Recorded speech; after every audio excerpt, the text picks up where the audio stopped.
Muito bom dia para você aí de casa, quinta-feira, 12 de julho. Começamos agora mais uma edição do RF com você para todo o Brasil e ao vivo, 11 horas e 30 minutos.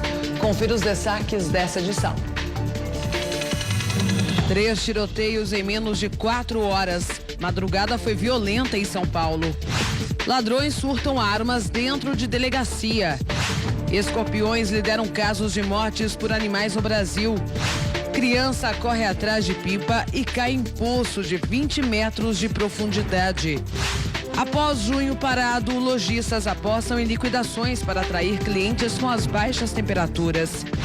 E os casos mais comuns de golpes envolvendo cartões de crédito. O RF com você está apenas começando. Muitas notícias para você nessa quinta-feira e daqui a pouco eu vou mostrar aqui no RF com você se o tamanho do prato influencia na quantidade de comida que você come, viu? O que você aí em casa pensa sobre isso, hein? Come mais quando o prato é fundo? Eu mostro daqui a pouco e você vai se surpreender. Vamos fazer a primeira pausa do RF com você. Você já pode fazer sua selfie, sua foto, me mandar com o seu nome e também a cidade, 1997-102-4854. Anota o nosso WhatsApp na sua agenda telefônica. A reportagem especial também, nós vamos falar sobre o seguinte: será que quando você escolhe um prato fundo para comer, por exemplo, você come mais? Come menos? Será que influencia isso? Será que se você colocar a comida num prato fundo, você acaba extrapolando aí na dieta? Daqui a pouco vamos descobrir juntos, viu? Vamos então ver a previsão do tempo, como está a temperatura. Amanheceu com muito frio aí na sua cidade, aqui em Limeira, sim, viu? Em Limeira, olha lá, mínima de 7, máxima de 23 graus, porém o dia está ensolarado, né? Mas com frio. Campinas, interior paulista, também dia ensolarado, mas com mínima de 7, máxima de 22 graus. Sol também em Itupeva, mínima de 7 e máxima de 21 graus. Agora as notícias. A madrugada foi violenta em São Paulo. Em poucas horas, 3 tiroteios foram registrados na capital paulista. Tudo foi combinado pela internet, mas o que era para ser uma negociação de troca de um videogame acabou em assalto. Olhei para trás e vinha 3 caras, um armado e 2 normal, sem revólver. Tava aí meu camarada, meu amigo, foi quando assaltou a gente. O local combinado para o encontro foi neste bairro, na zona leste de São Paulo. Os assaltantes pediram que as vítimas deitassem no chão. Nesse momento, policiais passavam pela rua e começaram a perseguir os ladrões. Um criminoso foi baleado. O revólver que estava com ele foi apreendido. Horas antes, na zona sul da cidade, 4 ladrões perderam o controle do carro, bateram na mureta e pararam no meio da pista. Eles tinham acabado de assaltar um supermercado e também trocaram tiros com os policiais. Um foi baleado e morreu. Na comunidade do Paraisópolis, também na zona sul da cidade, mais 2 baleados. Na cidade de São Paulo, 72 pessoas foram mortas em confrontos com policiais em serviço. Isso no primeiro trimestre. Na comparação com o mesmo período do ano passado, o número é quase estável, uma queda de 5%. Ladrões invadiram uma delegacia em São Bernardo do Campo e furtaram as armas dos policiais. Isso mesmo, olha só. Foram levadas 14 armas, entre revólveres calibre 38, como estes, e uma espingarda calibre 12, além de drogas, munição, coletes e rádios transmissores. Tudo estava nesta delegacia de São Bernardo do Campo, na Grande São Paulo. O assalto revela uma dura realidade na segurança pública do estado de São Paulo.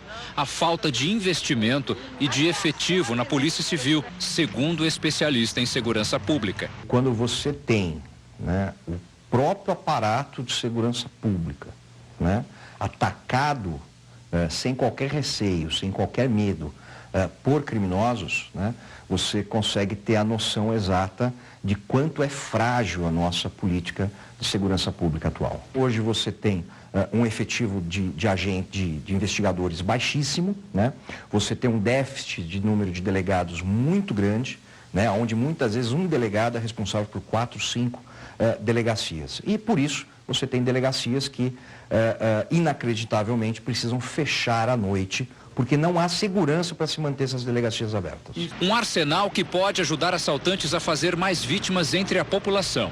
Este especialista explica que normalmente as armas deveriam ficar guardadas nos fóruns, mas não é isso que sempre acontece. Hoje, nas delegacias, se deixa muito pouco equipamento valioso nesse caso, né? Então, drogas, armas, né? Mas sempre fica. E para o criminoso, né? Se ele sabe que o risco que ele corre é pequeno, qualquer coisa para ele vale a pena. A Secretaria de Segurança Pública disse em nota que negocia com o Tribunal de Justiça de São Paulo e com o Exército uma forma de deixar as armas guardadas menos tempo em delegacias.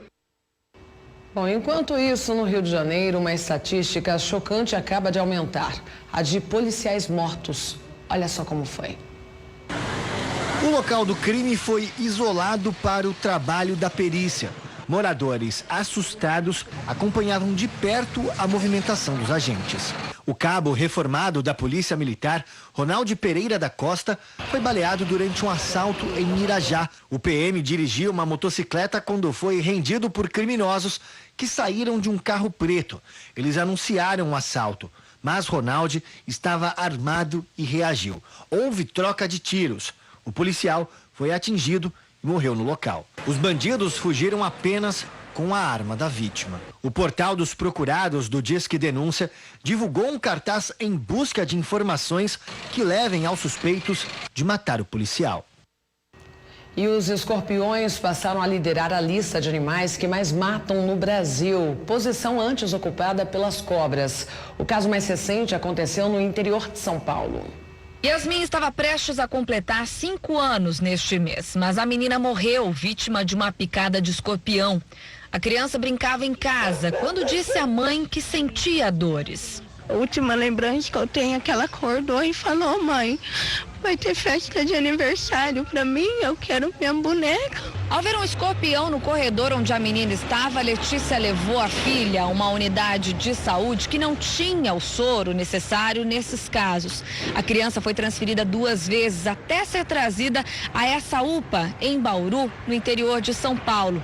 Aqui havia o antídoto, mas o problema é que já era tarde demais. Assim que ela chegou aqui, a administração prontamente já tentou conseguir essa vaga ligando, agendando. Tudo que a Santa Casa poderia fazer, ela fez. Foi instaurado inquérito policial, nós vamos ouvir todas as pessoas que de uma maneira ou de outra participaram do socorro. Yasmin deu entrada na unidade com quadro de choque cardiogênico, quando o coração perde a capacidade de bombear sangue para os órgãos em quantidade adequada.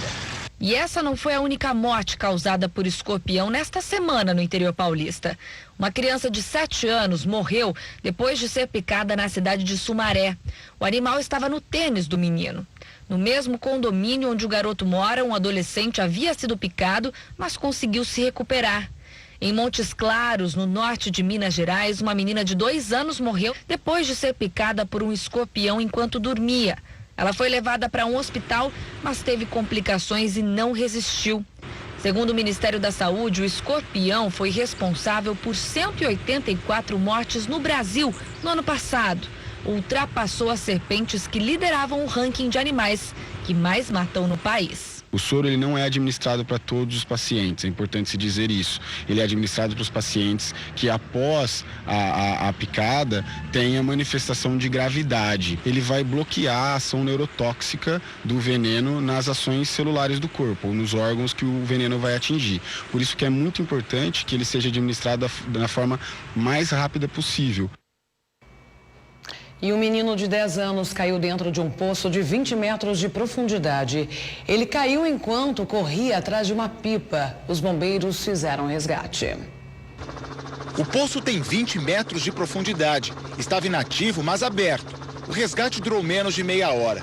O menino de 10 anos recebeu os primeiros atendimentos no local pela equipe do SAMU. Em seguida, foi levado até o helicóptero Águia da Polícia Militar, que pousou perto dali e encaminhado para o hospital. Segundo o tenente do Corpo de Bombeiros, foi um trabalho rápido, mas delicado. Risco de desmoronamento existe. E riscos também por asfixia existem por causa que o espaço é confinado. Então, a quantidade de oxigênio, até mesmo a atmosfera lá dentro, elas não são controladas. O poço fica na periferia de Mogi das Cruzes, na região metropolitana de São Paulo. De acordo com a família, a criança caiu enquanto corria em busca de uma pipa. O garoto estava consciente quando foi retirado do buraco. Segundo os bombeiros, a criança sofreu algumas escoriações e, no momento do resgate, apresentava sinais de hemorragia interna. Moradores dizem que existem pelo menos 3 poços parecidos na região. E a estiagem vai diminuir a produção de milho e arroz no Brasil, mas, no geral, puxado pela soja, o índice vai aumentar. O produtor rural conta que não havia previsão de estiagem neste ano, mas teve e acertou em cheio a safrinha do milho. Em 15 de abril foi a última chuva que nós tivemos aqui e com isso também aumentou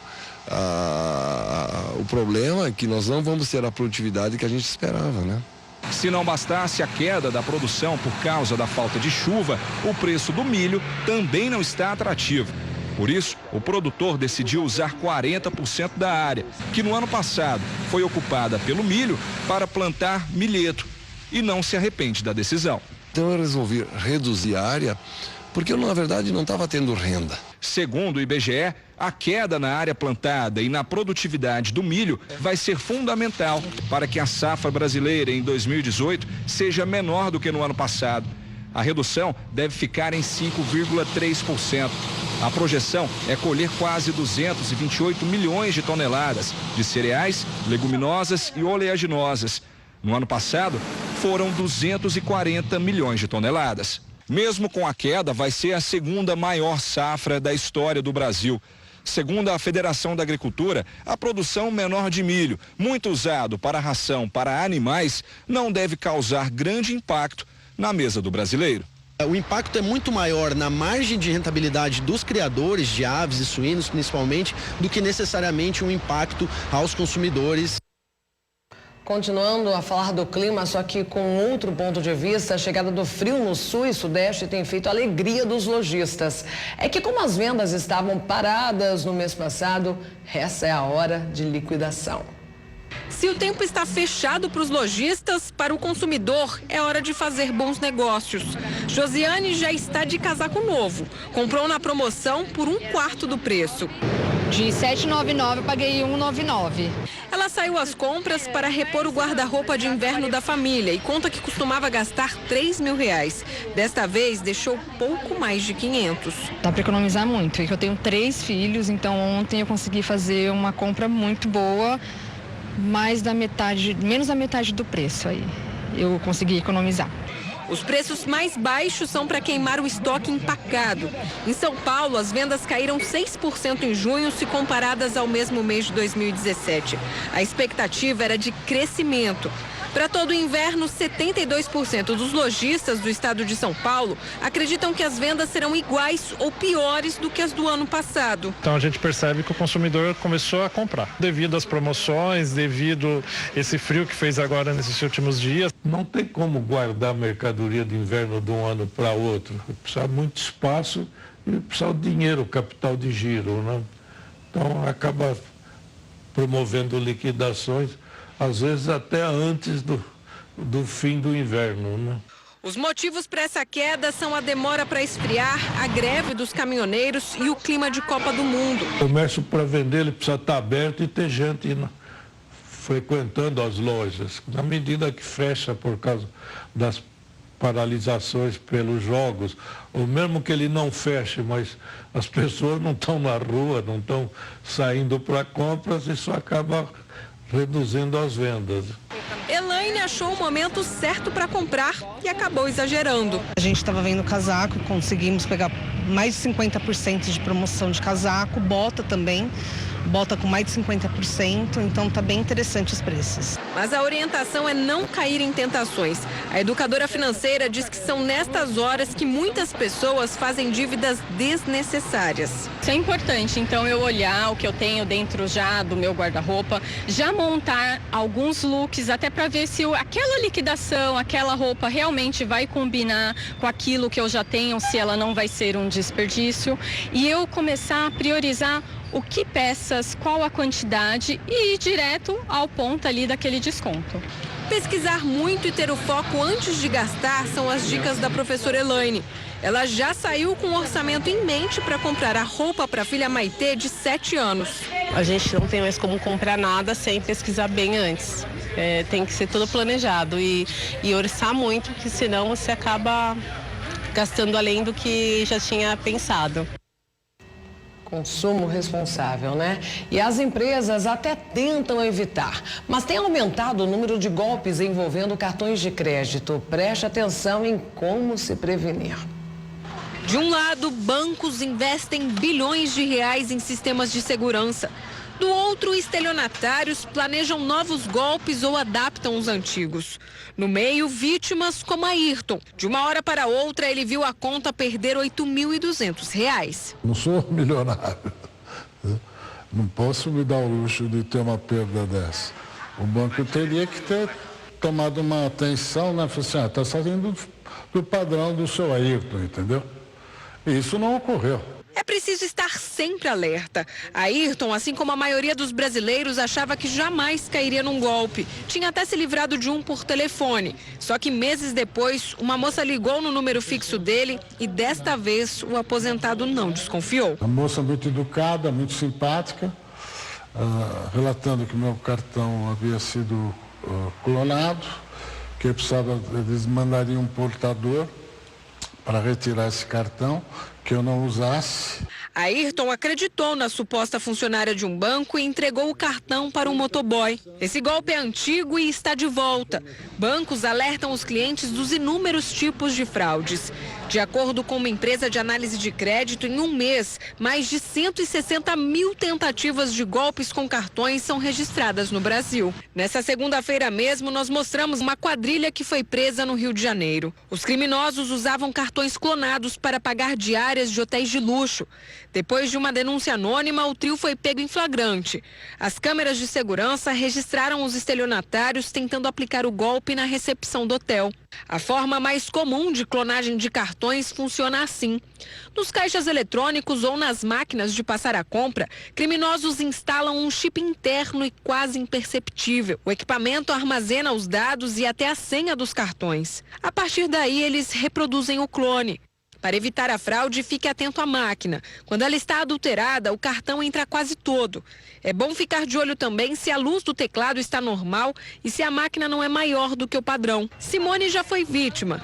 Ela não tem certeza de como e onde o cartão foi clonado. Eu entrei em contato com o banco para fazer uma consulta da minha fatura e eles me informaram que tinha um débito pendente de pagamento.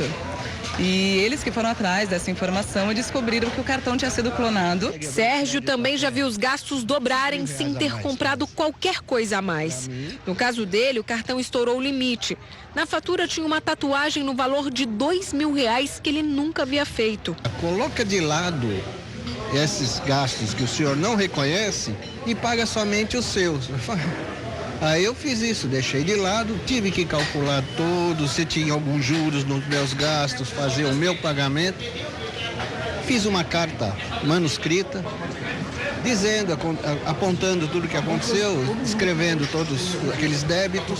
E aquilo ficou 3 meses constando da minha fatura. As vítimas vão além de pessoas comuns. O comércio também pode ser alvo dos golpistas. É o truque da troca de máquinas. Alguém que se passa por cliente distrai o funcionário e muda os equipamentos. O dinheiro das vendas passa a cair na conta de uma empresa fantasma.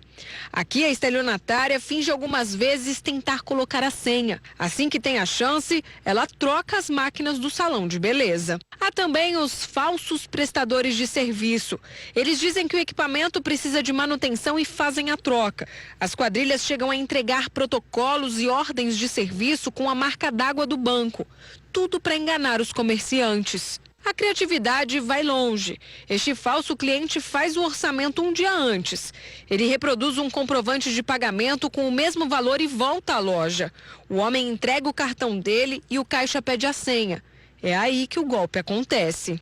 O Brasil é o segundo país que mais sofre fraudes de cartões no mundo, perde apenas para o México. De acordo com a Federação Brasileira de Bancos, o setor investe cerca de 2 bilhões de reais por ano em segurança. Mas a boa sacada, eu acho que muitos bancos têm aquele aplicativo que te chama qualquer compra que você tem, que você vai fazer. Então você fez a compra, aparece no seu celular. Então se aparecer alguma coisa no meu celular que não tem nada a ver comigo, opa, na hora eu vou ligar para o banco. O Procon orienta as vítimas que percebem fraudes a pedirem o reembolso com os bancos. Caso não seja feita a devolução do valor, o cliente deve procurar o Procon e, em último caso, recorrer à justiça. Ayrton moveu uma ação. Ele explica que os gastos feitos pela quadrilha em apenas Vamos falar sobre as ocupações irregulares em São Paulo. Depois da tragédia envolvendo o incêndio e desmoronamento de um prédio, a situação não mudou muito. A área livre do edifício é o ponto de espera pela hora do embarque. A todo momento há um veículo pronto para ser carregado. E mais uma família se despede do Caveirão. Todos os quartos aqui tinha banheiro, tinha água, tinha luz, tanque, pia. O prédio fica na região da Praça da Sé, centro da capital paulista. E foi a aparência que gerou o apelido. 6 dos 24 pavimentos do Caveirão foram ocupados por moradores. O prédio é particular e ainda durante a construção do que seria um edifício garagem, a obra foi paralisada e abandonada. Quase 80 famílias já cadastradas viveram aqui. Nós morávamos aqui tranquilamente. Antes de tudo isso acontecer, antes da prefeitura chegar aqui, estava tudo muito tranquilo. Todo mundo estava vivendo bem. Em maio deste ano, após o desabamento do edifício Wilton Paes de Almeida, também na região central, a Prefeitura de São Paulo deu início a uma força-tarefa para vistoriar os prédios ocupados na cidade e elaborar relatórios sobre as condições de segurança. São 70 invasões ao todo, com cerca de 5.500 famílias vivendo nelas. As vistorias foram concluídas e os peritos apontaram este edifício como a ocupação que mais oferece perigo na capital paulista. A prefeitura, então, solicitou a interdição imediata. O aspecto é de um edifício em ruínas, paredes improvisadas com tijolos à vista, colunas com sinais de desgaste e ferragens expostas. Para a professora e engenheira Cristiana Furlan, evidências de perigo. O que faz o concreto armado ser resistente é exatamente essa aderência do aço com o concreto. Quando ele está exposto, além de não haver essa aderência, ele também está exposto às intempéries. E aí causa-se a oxidação do aço, que seria a ferrugem do aço, né? E ele enferrujando, ele perde a sua capacidade de resistência. Os moradores foram avisados sobre a desocupação no dia 20 de junho e têm direito a receber o auxílio aluguel de R$ 400 por mês. Segundo a prefeitura, 50 famílias já receberam o benefício, mas os moradores dizem o contrário, que a maioria ainda espera pelo dinheiro. É o caso de Bianca, que vai para um pequeno quarto no centro com os 2 filhos e um amigo. Ela diz que pagará do bolso dela pelo aluguel de R$ 200. Vou ter que fazer bico, vou ter que me virar, né? Trabalhar para tirar de dentro de casa, né? Da boca dos meninos, o que eu não pagava aqui, agora eu vou ter que pagar para poder vai diminuir a renda, né? Digamos assim, já deu uma renda curta. A Valdete mostra o saldo da conta que indicou para o pagamento e alega que, por causa disso, ainda não teve condições de deixar o edifício. É porque eu tô com medo que todo mundo saiu, só vai ficar 2 barracos. Aí eu vou ficar aí sozinha, eu tô com medo por causa disso. Alguns moradores relatam que o cadastramento das famílias foi realizado há cerca de 15 dias. E a reclamação é de que a saída das famílias tem acontecido de maneira acelerada. Em nenhum momento a gente teve apoio da assistência social aqui, nenhum advogado aqui, ninguém para assessorar a gente. A pressa, segundo a professora, pode ter relação com a avaliação feita pelos engenheiros que vistoriaram o prédio. Então, às vezes, nós somos vistos até como vilões de ter que desabitar um espaço desse, mas para onde essas pessoas vão? Para um lugar onde elas não corram o risco de morrerem soterradas, como aconteceu, infelizmente, há um tempo atrás, no Largo do Pacaembu, que nós vimos aquela tragédia. A Record TV mostrou as condições de algumas ocupações em São Paulo, como a do edifício Prestes Maia. Após uma vistoria vistoria do Corpo de Bombeiros, o local onde moram 370 famílias foi considerado uma bomba relógio. Uma área sem manutenção, com fiação elétrica à vista em quase todos os andares. Rachaduras, umidade nas paredes e muito lixo. O Ministério Público de São Paulo recebeu o relatório e solicitou que a prefeitura tomasse providências. Mas o processo burocrático para que o imóvel pudesse passar por reformas de adaptação e, de fato, ser utilizado como habitação popular, emperrou a espera de decisões judiciais. Sobre o caveirão, a Secretaria de Habitação do município afirma que a partir da próxima semana tomará medidas judiciais para retirar as famílias que insistirem em se manter no edifício. Apesar do risco, muitos se veem sem saída. Eu vou morar debaixo do viaduto com a minha filha de 4 anos. Está fazendo da gente morador de rua e futuros albergados. Bom, e diminuiu em todo o Brasil o número de mamografias. A situação acende um alerta para a saúde da mulher. E não é por falta de vontade delas não, viu? Olha só. A dona de casa descobriu câncer de mama em fevereiro de 2005, durante um autoexame. E aí eu já fiquei alerta. Aí eu fui no outro dia no hospital. Hoje, a Aparecida precisa fazer um exame de mamografia na rede pública do Distrito Federal. Mas sempre que vai ao hospital, recebe a mesma resposta: nunca há vaga. Como é que eu vou esperar com um diagnóstico desse? Hoje eu tô ótima, mas amanhã eu não sei, porque é uma doença tão traiçoeira que você não sabe, porque ela não dói. Rondônia, Distrito Federal e Amapá foram considerados os estados mais críticos. Em Rondônia, esperava-se que 76,9 mil mulheres se submetessem ao exame. No entanto, foram registrados somente 5,7 mil. No Distrito Federal, foram apenas 5 mil exames, quando eram esperados 158,7 mil. E no Amapá, foram 260 mamografias pelo SUS, quando o ideal seriam pelo menos 24 mil. O câncer de mama ainda é o segundo tipo de tumor maligno mais comum entre as mulheres no Brasil e no mundo. Fica atrás apenas do câncer de pele. Ainda falando sobre saúde, com o aumento dos casos de sarampo no país, aumenta também a necessidade de uma ampla vacinação. Vamos ver. A campanha de imunização em todos os estados brasileiros está sendo incentivada pelo Ministério da Saúde. Na rede pública, a vacina oferecida é a tríplice viral, que além do sarampo, protege também contra outras 2 doenças, a cachumba e a rubéola. Ela está disponível em dose única para pessoas de 30 a 49 anos. Já para a faixa etária de 1 a 29 anos, é necessário tomar um reforço. O sarampo já provocou só neste ano 3 mortes no Brasil. Um bebê de 7 meses não resistiu aos sintomas da doença e acabou morrendo na semana passada em Manaus. Já os outros 2 casos fatais foram em Roraima. Além disso, o surto da doença afeta outros estados. No Amazonas, 263 casos já foram confirmados. Outros 1.368 vão ser investigados. Em Roraima, são 200 casos confirmados e 177 suspeitos. No Rio de Janeiro, 13 casos vão ser investigados. Em São Paulo, 1 caso já foi confirmado. Há ocorrências também no Rio Grande do Sul. Por lá, 6 casos foram registrados e 1 ainda é suspeito. O sarampo é uma doença viral transmitida pelo ar. Os principais sintomas são febre, conjuntivite, mal-estar e manchas vermelhas pelo corpo. Em 2016, o Brasil chegou a receber um certificado internacional de erradicação da doença. Mas este ano, o cenário mudou muito. É que a onda migratória de venezuelanos do norte do país trouxe a doença de volta.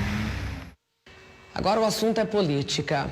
O Superior Tribunal de Justiça negou uma série de habeas corpus pedidos pela defesa de Lula. Com isso, ele deve permanecer preso, sim. Foi mais um dia de derrota para o ex-presidente Lula no Superior Tribunal de Justiça. A ministra Laurita Vaz tomou a decisão de negar liberdade a Lula, afirmando que os 143 habeas corpus sobrecarregaram o STJ no período de recesso do tribunal. No despacho, a ministra reconhece que qualquer cidadão tem direito de recorrer aos poderes públicos contra ilegalidades ou abuso de poder. mas destacou que não é consagrada a ação constitucional de habeas corpus por meio de atos populares sem nenhum substrato jurídico adequado. Nos bastidores do Superior Tribunal de Justiça, não é segredo que os pedidos feitos por advogados que não fazem parte oficialmente da defesa do ex-presidente Lula irritaram a ministra. Laurita Vaz deixou a insatisfação clara na decisão desta quarta-feira, ao afirmar que o Poder Judiciário não pode ser utilizado como balcão de reivindicações ou manifestações de natureza política ou partidária. A procuradora-geral Raquel Dodge pediu à presidente do Conselho Nacional de Justiça e do Supremo Tribunal Federal, ministra Carmen Lúcia, punição para o desembargador Rogério Favretto, do Tribunal Regional Federal da 4ª Região, que no domingo, como plantonista, decidiu libertar o ex-presidente Lula. Na representação, Raquel Dodge alega que Favretto agiu com quebra do princípio constitucional da impessoalidade e com parcialidade. Raquel Dodge considerou que as condutas praticadas pelo desembargador foram infrações disciplinares gravíssimas. Raquel Dodge também enviou ao Superior Tribunal de Justiça pedido de abertura de inquérito judicial contra Rogério Favretto pelo crime de prevaricação. A procuradora disse que o magistrado agiu movido por sentimentos e interesses pessoais, tendo praticado uma sucessão de atos dolosos contrários a regras processuais que ele bem conhecia, com o propósito de colocar a todo custo o paciente em liberdade, impulsionando sua candidatura a presidente da República. Mais um caso absurdo no Brasil, né? Bom, agora você vai conhecer um trabalho muito importante na preservação da natureza. Isso acontece por meio do salvamento de jacarés. Vamos ver. O biólogo conta que quase toda semana quem trabalha aqui encontra algum animal morto com marca de tiro. Há 17 anos, ele faz pesquisas relacionadas a jacarés do papo amarelo, que são nativos do Rio de Janeiro e já estão ameaçados de extinção aqui no município. É a carne, para consumo mesmo. É difícil de entender como as pessoas caçam para comer ainda nos dias de hoje. Toda esta área faz parte de uma unidade de conservação, o que quer dizer que qualquer atividade aqui só pode ocorrer com uma autorização prévia de órgãos ambientais, até mesmo circular com embarcação motorizada. Agora, segundo o biólogo, há algum tempo os caçadores têm vindo ao local à procura de jacarés e capivaras. Do fim do ano para cá, os tiros passaram a ser ouvidos com uma frequência ainda maior. Segundo este advogado especialista em direito ambiental, quem caça no interior de uma unidade de conservação pode ser enquadrado em mais de um crime. A utilização de uma arma sem a devida autorização, porte de arma ilegal, né? O segundo também seria a prática do próprio crime ambiental. O suspeito pode ser condenado à reclusão de 6 meses a 1 ano. Mas, segundo o advogado, normalmente a punição é convertida em uma pena alternativa. Com isso, o caçador acaba pagando uma multa e sendo liberado depois de doar algumas cestas básicas. Enquanto nada é resolvido, o biólogo teme não só pela vida dos animais, mas também pela segurança de quem trabalha aqui. E hoje a gente fica receoso, porque o trabalho é noturno, as pessoas andam armadas e atiram. A vegetação não segura um projétil desse. Então, quer dizer, a gente às vezes pode estar sem querer na linha de tiro e o cara nem vê que tem gente lá dentro e a gente tomar um tiro sem querer. Daqui a pouco mais notícias aqui no RF com você e olha, daqui a pouco também vão mostrar algumas participações. Já estão chegando algumas fotos aqui, você pode mandar a sua, viu? Vamos então para a reportagem do dia. Bom, você sabia que o tamanho do prato que você usa para comer pode até ajudar a emagrecer? Pois é, especialistas garantem que o tamanho do prato influencia sim diretamente na dieta. Vamos ver o motivo. A gente usa todo dia.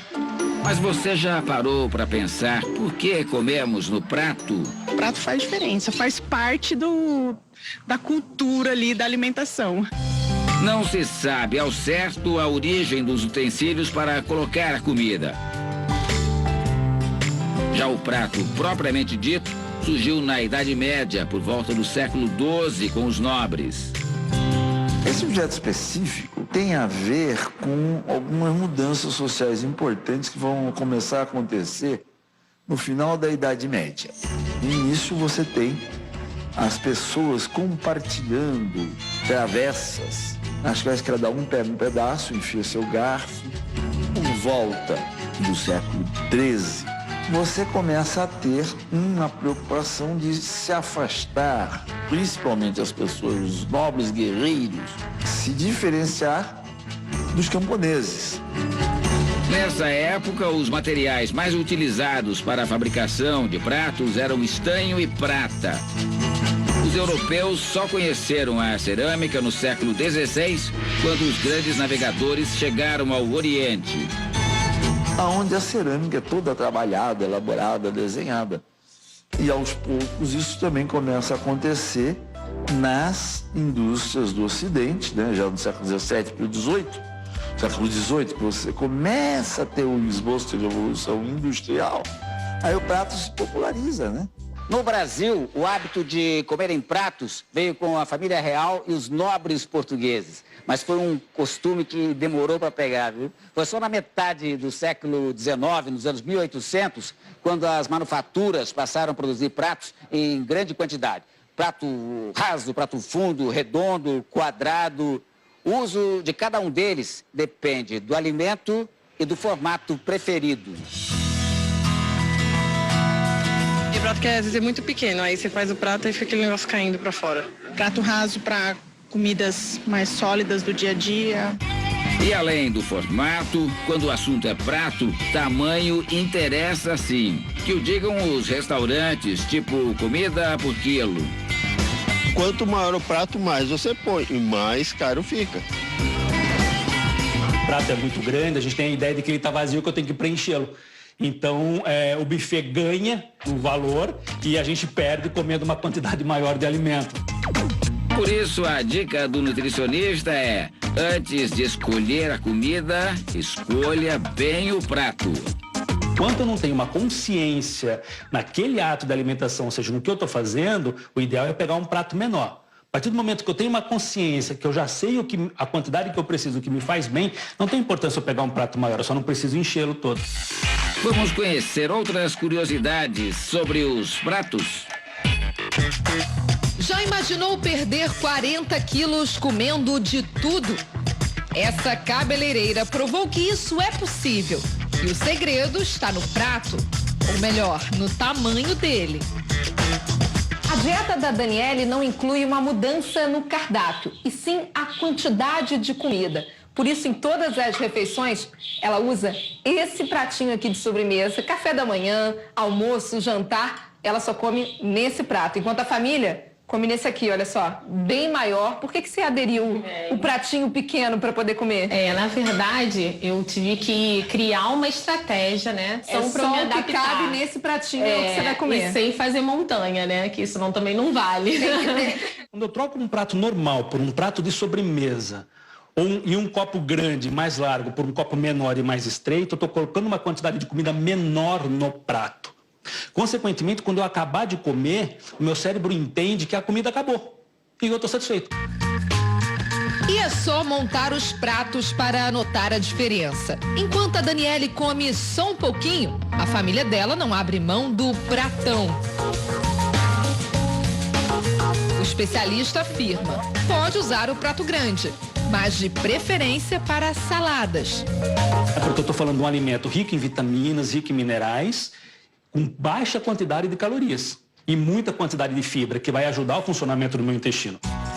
A Daniele tem uma estratégia ainda mais rigorosa quando o assunto são as comidas mais calóricas. Já pulo para esse pratinho, porque aí pequenininho. Ele já merece, como a mistura já é mais calórica, merece uma quantidade um pouquinho ainda menor. E se ela estiver fora de casa, também não tem problema.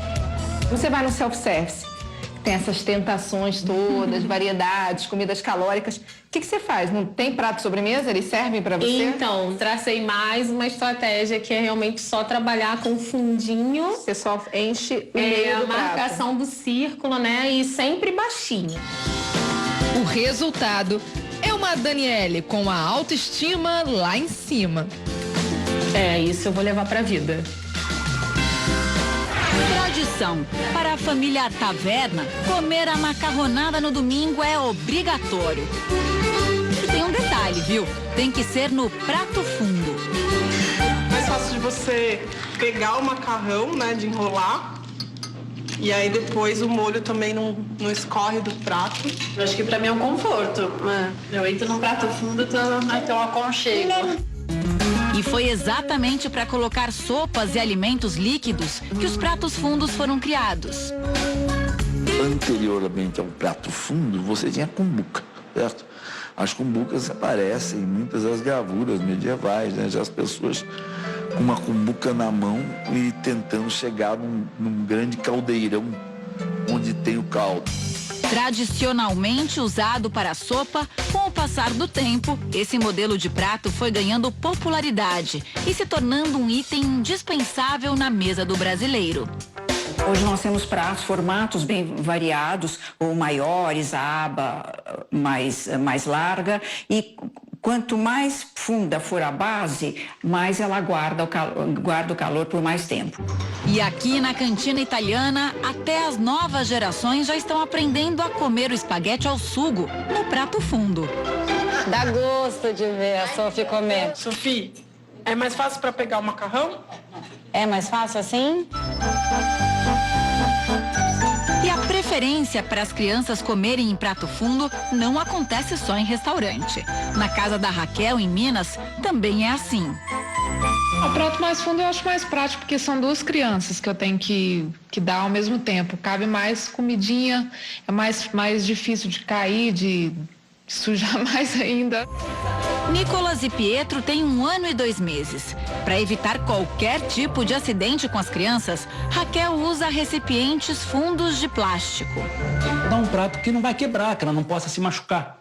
Aí um prato de plástico seria mais ideal. Mas vale ficar atento. Alguns pratos plásticos, quando aquecidos, liberam uma substância chamada bisfenol A. Ela pode provocar mudanças hormonais. Para evitar esse risco, basta procurar esse triângulo, com numeração entre 3 e 7 no fundo do prato. O símbolo indica que o plástico está livre do composto. Nicolas, Pietro e Sophie estão em fase de crescimento. Mas vale um alerta. Prato fundo para os pequenos pode gerar um hábito perigoso. Eu lembro muito bem, quando eu era pequena, minha mãe falava, só sai da mesa se o prato estiver limpo.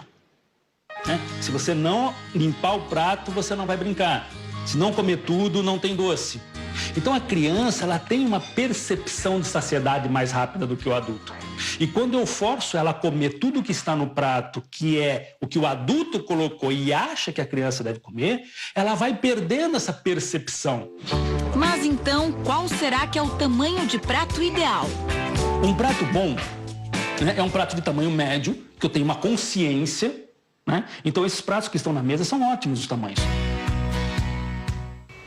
Faz todo sentido, né, gente? Nós vamos para a segunda parte da reportagem do dia. Vamos continuar, então, vendo essa reportagem sobre o tamanho dos pratos e a influência que isso tem na dieta. Será que está na hora de trocar os pratos da sua casa, hein? É bom pensar. Vamos ver. E na cantina italiana, como será que está o almoço da família? Faz uma limpeza geral com pão. Com pão. Por aqui não sobra nada de comida no prato mesmo. Além do prato fundo, existem muitos outros formatos. Que forma uma coisa de padronização é o mundo industrial, né? Antes disso, no mundo artesanal, os pratos eram cada um de um tamanho, de um jeito, de um formato, né? Um dos mais tradicionais é o prato raso. Eu como só em prato raso. Eu acho que é o ideal comer no prato raso. Depende, Josi. Segundo a especialista, o prato raso foi idealizado para o almoço, mas por praticidade, hoje se usa o utensílio também no jantar. Bem variado aquilo que você pode servir. Você pode servir o peixe, pode servir a carne. É o prato principal. Os tamanhos variam bastante. Em jogos de jantar mais completos, você encontra esse aqui de 25 a 28 centímetros e esses que são menores, eles têm de 23 a 24 centímetros. Já o prato menor, de 15 centímetros, pode estar em qualquer refeição. Nas principais, serve para saladas e sobremesas. E pode ser o prato de pão. Ele é usado em café da manhã, em chá da tarde, há uma série de ocasiões que você pode usar esse prato. Eles são práticos, leves, baratos. Só que os pratos descartáveis são verdadeiros vilões quando o assunto é meio ambiente. É que os de plástico, por exemplo, podem levar até 350 anos para se decompor. Irregularmente cai no corpo d'água, num rio, num lago, no mar, os peixes vão se confundir. Então eles vão acabar abocanhando, comendo aquilo lá, vai fazer mal. Aí você pode pensar, e se trocar pelos de isopor? Eles são ainda piores. O isopor ele não é reciclável. Muita gente prefere os pratos feitos de papelão, que se decompõem em aproximadamente 6 meses. Ele é um pouquinho melhor aí que o plástico, tá? A diferença é que você vai estar aumentando a quantidade o volume de resíduos para um aterro e se ele cair nos oceanos, né? Você vai estar contaminando ainda o meio ambiente. Uma solução bem menos agressiva ao meio ambiente são os produtos biodegradáveis. Eles podem ser feitos com papel e plástico especiais, ou elementos naturais, como o bagaço de cana e o farelo de trigo. É aquele material que vai se decompor ao longo do tempo naturalmente. Leva aí de 180 dias, tá? Para se degradar, para desaparecer. Ele forma a biomassa, dióxido de carbono e água. Então, para o meio ambiente, isso daí não tem problema. Falou em comemoração grega, falou em quebra de pratos. A tradição milenar é datada do ano 600 a.C. e há várias explicações para o costume. A mais conhecida delas teria surgido entre os soldados que se preparavam para ir à guerra. Faziam a última refeição e quebravam, porque eles diziam, desse prato onde eu comi, ninguém mais comerá. Os bons resultados em batalha deram ares positivos à prática, que passou a ser sinônimo de sorte e fartura. Uma superstição bem difundida de que quando você quebra os pratos, você tá chamando riqueza, né? Você está dizendo, olha, eu tenho muito prato, eu sou rico. Foi um comerciante na década de 30 que deu um jeito de manter o hábito sem pesar no bolso. Uma pessoa que tinha um comércio, uma taverna, né? Taverna seria os bares de hoje, né? Então ele foi muito esperto. Então ele falou assim, bom, eu não vou acabar com a minha louça, né? Então eu vou fazer pratos de gesso, justamente para usar nas ocasiões festivas. É que naquela época as pessoas quebravam os pratos sem pagar pelo prejuízo. Isso rendeu até uma expressão grega. Kios aplerosi taspasmena. Para mim isso parece grego. Pois é. O que você falou? Então, quer dizer, quem vai pagar os quebrados, os pratos Isso quebrados? Que você falou em grego? Isso. Nos dias de hoje, a quebra de pratos representa o agradecimento do público em apresentações artísticas, como as de música e de dança. Normalmente, em todas as festas, quem quiser homenagear alguém, ou alguém da sua família que vai dançar, ou o grupo que está se apresentando, ou o cantor, ou a banda, você adquire os pratos, você joga no chão. É isso mesmo, quebrou, tem que pagar. Quer dizer, tem que pagar para quebrar. E normalmente, quando você joga o prato, é sempre de boca para baixo. Ah, é? Por quê?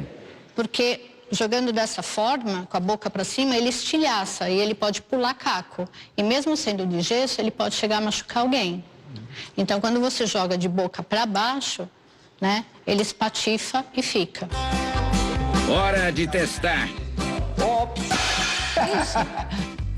Vamos ver como isso funciona com os dançarinos.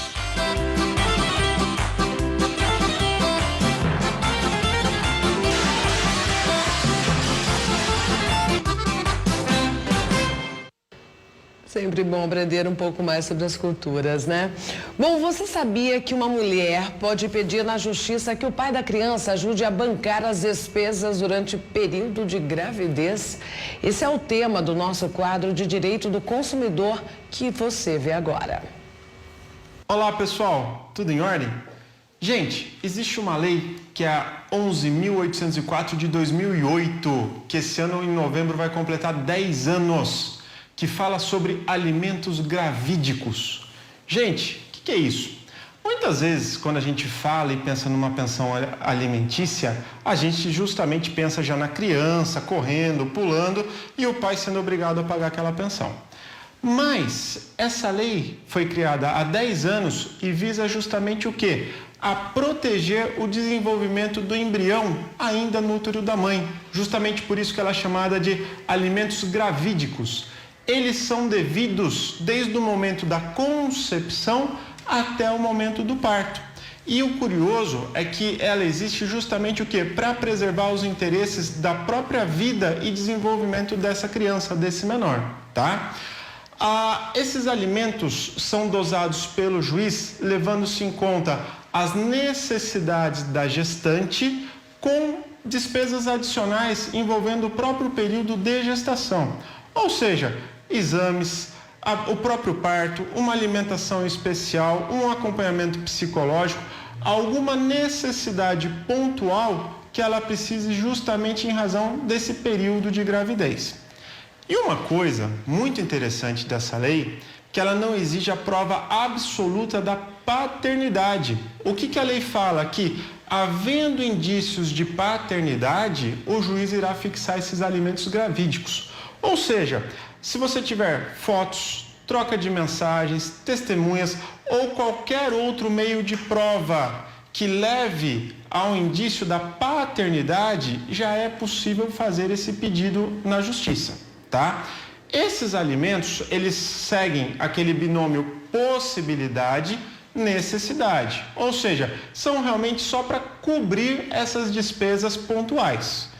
Além disso, esses alimentos, caso o pai ou o suposto pai da criança não tenha possibilidade de arcar com o pagamento dos mesmos, eles podem inclusive serem solicitados dos avós paternos também, tá certo?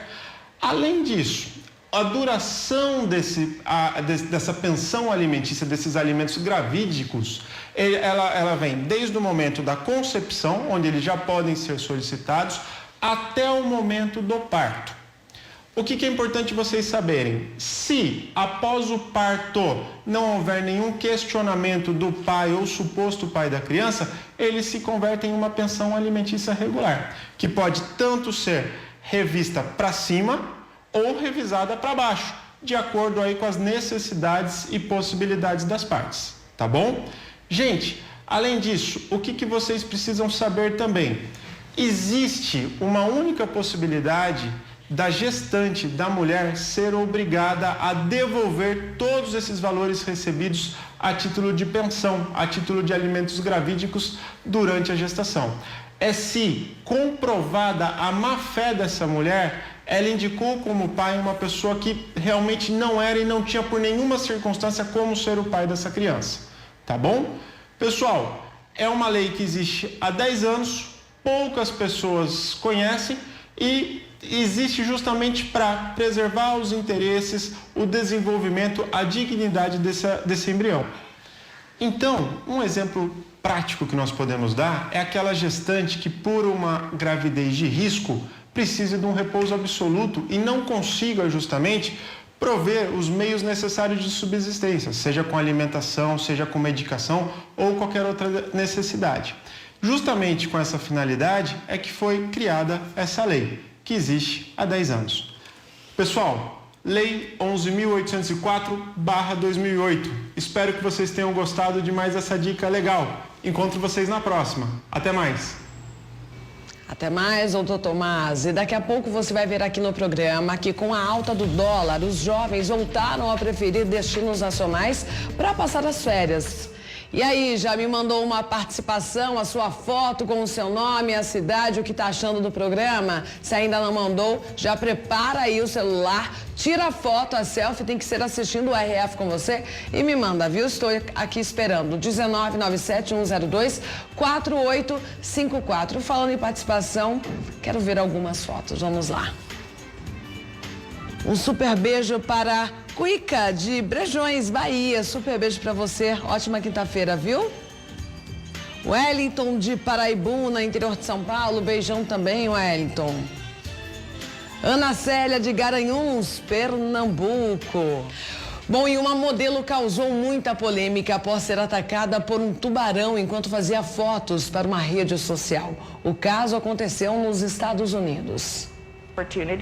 Essa é Catarina Zarutsky, uma modelo de 19 anos, cheia de seguidores em uma rede social. Ela costuma postar fotos bem bonitas, em meio à natureza.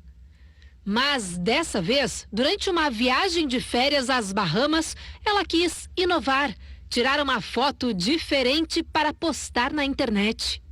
Olha só o que ela fez. Entrou no mar em meio a pelo menos 15 tubarões, fez pose e acabou sendo atacada. O sogro dela, que fazia as fotos, foi quem a socorreu.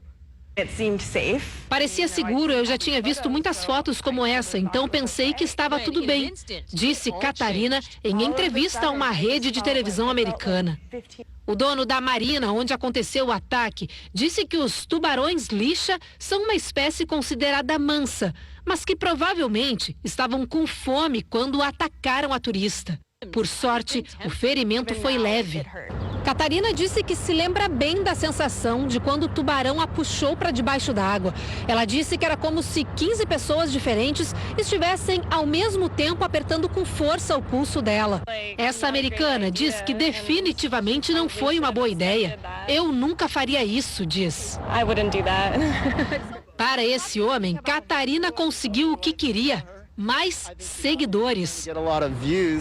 O amigo dele é mais duro no comentário. Eu acho ela uma arrogante. Nós devemos reverenciar a natureza, não fazer publicidade com ela. A modelo agora diz que se arrepende de ter arriscado a própria vida em busca de curtidas na internet. E assume que aprendeu a lição. É preciso respeitar a natureza. Arriscar a vida por um clique, por uma curtida. O mundo que a gente vive hoje, né? E o Iguatemi Campinas recebe a exposição Maravilhas do Corpo Humano. O evento proporciona uma viagem surpreendente por meio da anatomia humana. Vejam na reportagem de Larissa Israel. São 7 galerias e uma viagem pela anatomia humana. Nem parece, mas tudo aqui é real.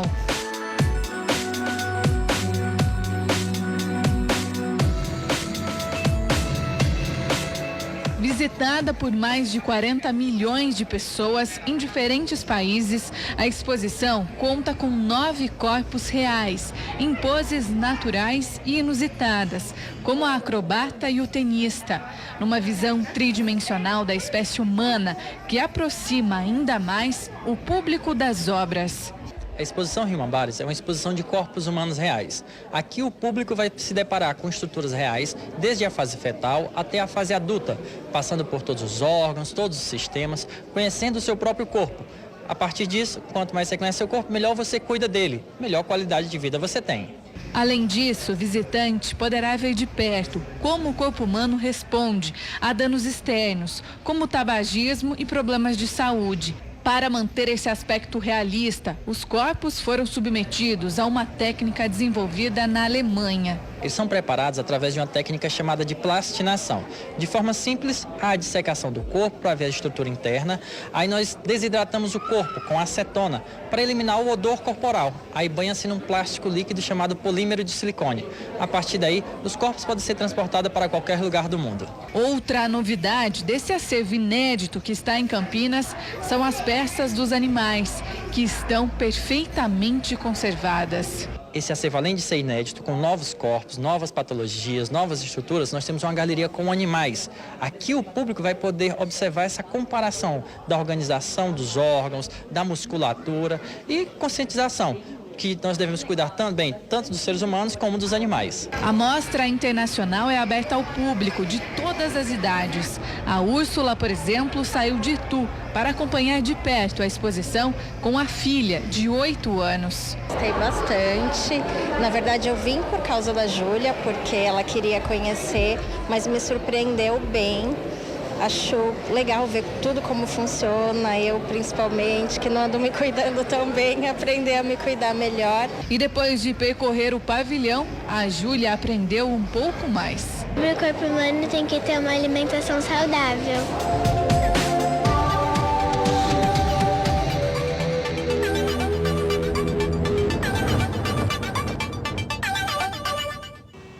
Surpreendente essa exposição, né? E estreia hoje o espetáculo A Visita da Velha Senhora. O repórter Vinícius Boer conversou com a atriz Denise Fraga, protagonista da peça. Vamos ver agora.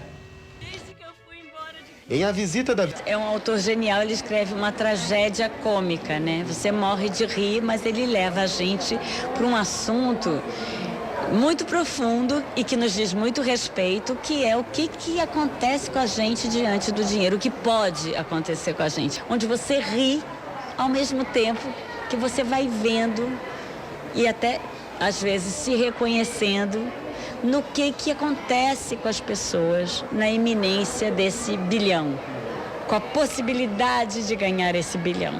A atração tem 120 minutos e conta com 13 atores em cena. Cenas de humor e ironia levam o público a uma profunda reflexão. A gente quer montar a peça há 4 anos, mas ela atual sempre vai ser, qualquer época da história da humanidade que ela for montada. Mas o que acontece é que essa peça é montada agora, parece que encomendaram a gente semana passada para fazer a peça agora, diante dos acontecimentos no país que a gente está vivendo. A peça foi ficando assustadoramente propícia. Tem horas que a plateia ri, eu tenho certeza, achando que a gente colocou um caco, quer dizer, fez um improviso. E não, são palavras escritas pelo Durremate em 55. E é louco porque a peça dá voz ao que a gente está vivendo.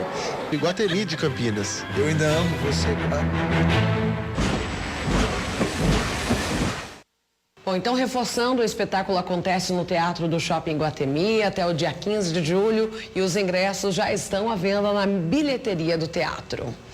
Agora você vai conhecer uma obra inédita no Brasil. Uma capela sustentada por pilares a uma altura de pelo menos 8 andares. Um projeto que deve custar até R$1 bilhão. Lembra-se daqueles jogos de estratégia que você tem que tirar peças da base sem derrubar a estrutura? O desafio desta obra inédita no país é parecido. Só que estamos falando de manter em pé uma construção de quase 100 anos tombada pelo patrimônio histórico. A base de sustentação da capela foi toda trocada sem criar sequer uma rachadura. E tem mais, agora ela está suspensa a 31 metros de altura. É que o projeto prevê construir 8 andares de subsolo. Para conseguir chegar a esta fase, foram abertos 8 buracos de quase 60 metros de profundidade e 1 metro de diâmetro. O túnel foi preenchido de concreto, dando forma aos novos pilares de sustentação. A partir daí, começaram as escavações. Cada uma dessas estacas suporta até 500 toneladas. Não dá para ver, mas há mais 25 metros de colunas embaixo da terra. Um processo de muita inspeção para descobrir o que estava enterrado, qual era o tipo de material utilizado. Foi feito diversas sondagens, até perceber, a gente teve que fazer um raio-x, como se fosse um raio-x do que estava embutido para a tecnologia, para a técnica construtiva ser elaborada. Agora a construção está isolada. Foi feita uma ponte provisória de acesso. Os engenheiros explicam que a etapa mais rigorosa foi a transferência de sustentação. Máquinas de até 100 toneladas ficaram muito próximas das paredes. Qualquer impacto poderia colocar todo o projeto literalmente no chão. A gente fez uma transferência de carga, a gente fez as estacas por fora, fez uma estrutura, um novo piso para ela, que na verdade é uma estrutura de vigas e lajes, que transferiu a carga para essas estacas novas e possibilitou a gente fazer o desligamento depois que teve essa transferência de carga. O resultado cria expectativa. Cosmo é experiente em obras, mas conta que nunca viu nada parecido. Quando você viu que eles iam escavar e colocar os pilares sem quebrar as paredes, você achou que ia quebrar? Eu achei impressionante. Achei impressionante de verdade mesmo. O terreno de 27 mil metros quadrados fica perto da Avenida Paulista, no centro de São Paulo. No lugar, funcionou até 1993 o Hospital Matarazzo, mas o conjunto de prédios estava abandonado havia 20 anos.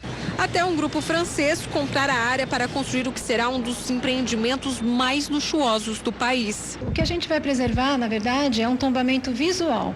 Então, este corredor, esse núcleo central, ele une 5 blocos do antigo Hospital Matarazzo e agora vai ter um novo uso. Por aqui serão construídos 60 quiosques, um cinema, lojas, restaurantes e um hotel 6 estrelas. O projeto de 140 mil metros quadrados de área construída deve custar R$1 bilhão. Tiago é um dos responsáveis pela segurança da obra. Ele explica que, como o projeto é ousado, os trabalhadores precisam passar por treinamentos para aprenderem as técnicas. Estas máquinas podem pendurá-los por 50, 60 metros de altura. Temos pessoas que trabalham operando grua, então sobem no equipamento muito elevado, né? Temos trabalhadores que trabalham em espaço confinado, nos tubulões, então escavações com mais de 15 metros de profundidade, com risco de gases, essas coisas. Então, nós fazemos todo um controle rígido de segurança do trabalho aqui, para evitar qualquer tipo de acidente com os trabalhadores. Participaram do projeto arquitetos e designers famosos no mundo inteiro. O paisagista é o mesmo do Palácio de Versalhes, na França.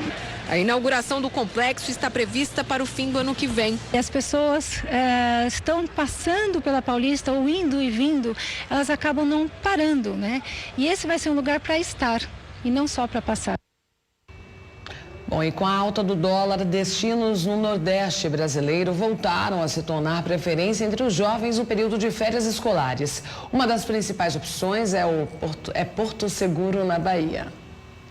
Porto Seguro deve receber mais de 600 voos nesta temporada.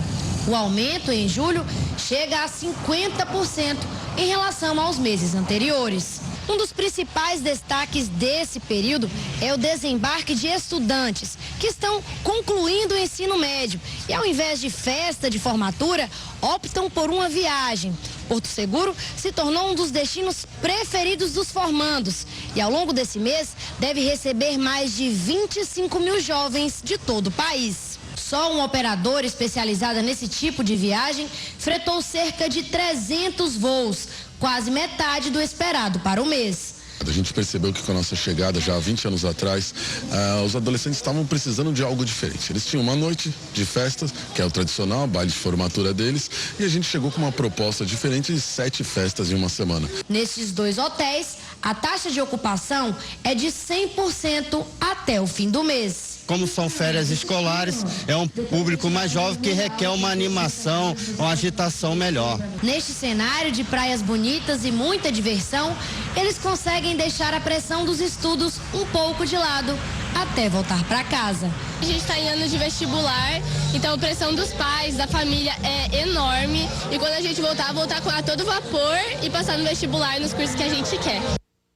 É isso aí, tem que ter meta, né? Não basta apenas viajar. Bom, gente, vamos para as participações. Você mandou foto, mandou a sua participação no nosso WhatsApp? Então, ó, fica de olho. Aliás, coloca a produção o WhatsApp, porque daqui a pouco eu quero pedir uma coisa para você. Amanhã o tema, sabe qual vai ser o tema? Animal de estimação, adestramento de gatos. É óbvio que Jolie e Chiquinho vão aparecer aqui amanhã, né? Você tem animal de estimação? Tem o seu gatinho, a sua gatinha, o seu cachorro? Ou qualquer outro animal aí na sua casa? Então você pode mandar nesse WhatsApp, 19971024854. Amanhã, regrinha, hein? Já que o tema é adestramento de gatos, quero sim a sua selfie com o seu animal de estimação e você já pode começar a me mandar, ok? Se você mandou a sua foto hoje, então pode ficar de olho, porque vai aparecer agora. Um beijão pro Hernani, sempre participando aqui do RF com você, de Catolé do Rocha, Paraíba. Super beijo. O Cal de Serrana, Bahia. Acabamos de mostrar a Bahia aí na reportagem, né? Um dos destinos preferidos. Super beijo pra você. Ótima quinta pra Neuza e a Cecília, suas lindas. De Brejões, Bahia também, audiência garantida na Bahia, hein? Super beijo. O Wagner, de Montes Claros, Minas Gerais, um mineiro participando do RF com você. O José de Santa Helena, Goiás. A Edna de Itabaiana, desculpa, viu? De Sergipe, super beijo, Edna. Ótima quinta-feira. O Carlinhos de Acopiara, Ceará. Beijão também pra você, viu? O Emerson de Florânia, Rio Grande do Norte. Super abraço, essas foram as participações. Agora eu preciso encerrar, porque a produção já falou. Marielle, deu por hoje, mas o último recadinho, se você tem animal de estimação, manda selfie pra mim amanhã, porque é tema especial aqui no RF com você. E claro, eu amo esse assunto, né? Nós ficamos por aqui, uma ótima tarde e até amanhã, se Deus quiser.